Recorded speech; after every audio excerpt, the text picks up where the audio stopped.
Hi hello ಎಲ್ರಿಗೂ ನಮಸ್ಕಾರ. Welcome back to ಉನ್ನತ ಯೂಟ್ಯೂಬ್ ಚಾನಲ್. ಇವತ್ತು ನಾವು ಮನೆಯಲ್ಲೇ ಟೇಸ್ಟಾಗಿ ಫ್ರೆಂಚ್ ಫ್ರೈನ ಯಾವ ಥರ ಮಾಡ್ಕೊಳ್ಳೋದನ್ನು ನಾನು ತೋರಿಸ್ಕೊಡ್ತೀನಿ. ಫಸ್ಟು ಆಲೂಗಡ್ಡೆ ಸಿಪ್ಪೆ ಎಲ್ಲ ತೆಗೆದು ಈ ಥರ ಸ್ಲೈಡ್ಸ್ ಆಗಿ ಕಟ್ ಮಾಡ್ಕೊಂಡು ತೊಳೆದ್ಬಿಟ್ಟು ಇಟ್ಕೊಂಡಿದ್ದೀನಿ. ನಂತರ ನೋಡಿ ಇದೇ ಥರ ಶೇಪ್ಸ್ ಬರಬೇಕು, ಆವಾಗ ಫ್ರೆಂಚ್ ಫ್ರೈ ಅನ್ನೋದು ಚೆನ್ನಾಗಿ ಬರುತ್ತೆ ಇದು. ನಂತರ ಒಂದು ಪಾತ್ರೆಗೆ ನೀರು ಹಾಕ್ಬಿಟ್ಟು ಅದು ಕುದಿ ಬರಬೇಕು ನೀರು, ಆವಾಗ ಆಫ್ ಮಾಡಿಬಿಟ್ಟು ಸ್ಟವ್ ಆಫ್ ಮಾಡಿ ಈ ಕಟ್ ಮಾಡಿರೋಂಥ ಸ್ಲೈಡ್ಸ್ ಆಲೂಗಡ್ಡೆನೆಲ್ಲ ಅದರಲ್ಲಿ ಹಾಕಿ ಅದಕ್ಕೆ ರುಚಿಗೆ ತಕ್ಕಷ್ಟು ಉಪ್ಪು ಮತ್ತು ಸ್ವಲ್ಪ ಅರಿಶಿನ ಪುಡಿ ಕಲ್ಲರಿಗೋಸ್ಕರ ಹಾಕಿ ಚೆನ್ನಾಗಿ ಮಿಕ್ಸ್ ಮಾಡಿ ಪ್ಲೇಟ್ ಮುಚ್ಚಿ ಒಂದು 1/4 ಗಂಟೆ ಬಿಟ್ಬಿಡ್ಬೇಕಿದು.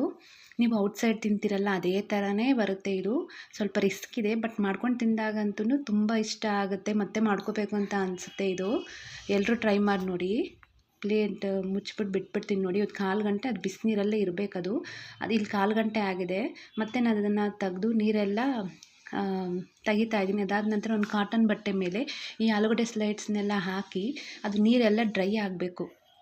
ಒಂದು 5 ನಿಮಿಷ ಆದರೆ ಸಾಕು. ಮತ್ತು ಎಣ್ಣೆ ಕಾಯಕ್ಕಿಟ್ಟಿದೆ. ಎಣ್ಣೆ ಬಿಸಿ ಆಗಿದ ನಂತರ ಈ ಸ್ಲೈಡ್ಸ್ ಇದೆಯಲ್ಲ ಆಲೂಗಡ್ಡೆ ಸ್ಲೈಡ್ಸ್ ಎಲ್ಲ ಎಣ್ಣೆಗೆ ಹಾಕಿ ಒಂದು 5 ನಿಮಿಷ ಫ್ರೈ ಮಾಡ್ಕೊತಾ ಇದ್ದೀನಿ ನಾನಿಲ್ಲಿ.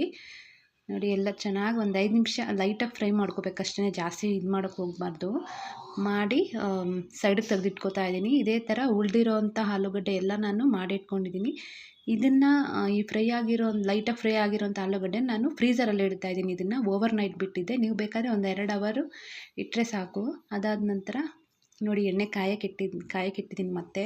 ಅದಾದ ನಂತರ ಇದು ಎಣ್ಣೆಗೆ ಹಾಕೋಬೇಕಾದ್ರೆ ಒಂದು ಸ್ವಲ್ಪ ಕಾರ್ನ್ಫ್ಲೋರು ಮತ್ತು ಉಪ್ಪು ಖಾರ ಎಲ್ಲ ಮಿಕ್ಸ್ ಮಾಡಿ ಎಣ್ಣೆಗೆ ಹಾಕಿ ಫ್ರೈ ಮಾಡಿಕೊಡಿ. ಆವಾಗ ಟೇಸ್ಟ್ ಆಗಿರೋವಂಥ ಫ್ರೆಂಚ್ ಫ್ರೈ ರೆಡಿ ಆಗುತ್ತೆ.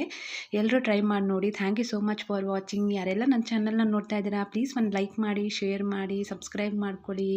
Thank you so much. Finally French fry ready ಆಗುತ್ತೆ. ಥ್ಯಾಂಕ್